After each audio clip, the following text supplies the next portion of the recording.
Hi, my name is John Campea. I'm the senior editor of the Movie Blog, and this is my quick review of the new Meryl Streep and Amy Adams film, Julie and Julia. Now, a few months ago, just before the summer started, I put up a list called the Summer of 2009 Movie Forecast, in which I listed, this summer's what I think are must-sees, maybe-sees, and totally avoid films. And under my must-see list, I surprisingly put at number 13, Julie and Julia, for only one reason. Meryl Streep is in it.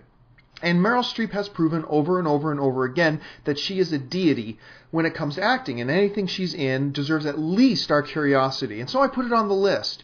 And I went to go see Julie and Julia, quite honestly, not really expecting all that much. I expected to see a great performance from probably Amy Adams, but definitely Meryl Streep.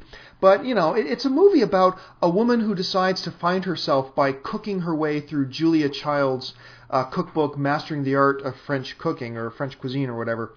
And, how inspiring does that sound? So I expected to see some great performances, but not that great of a film.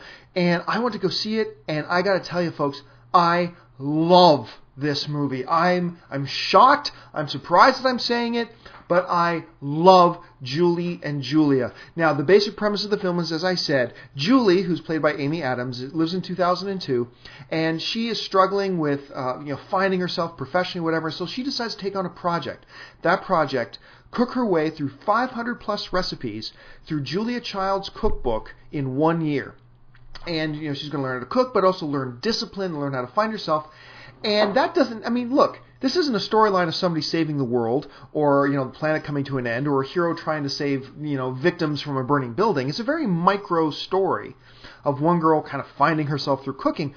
But it's surprisingly endearing and very relatable. I found it very oddly relatable in the film. We can't relate with heroes saving children from burning buildings, but we can all relate to this average person, just latching onto something and through, sheer commitment and dedication and discipline, discovering things about herself and growing as a person. And I found that very charming and really good.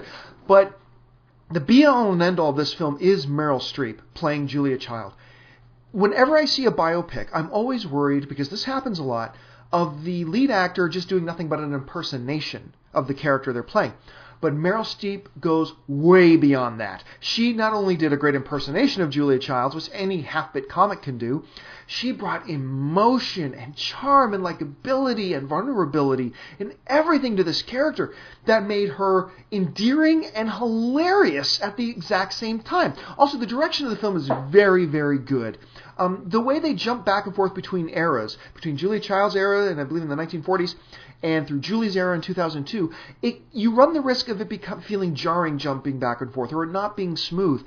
But the way they directed this film, Nora Ephron, I believe, directed it, it feels smooth and fluid, and it just feels like a natural flow to the story as it goes back and forth between the two eras. Stanley Tucci is the man.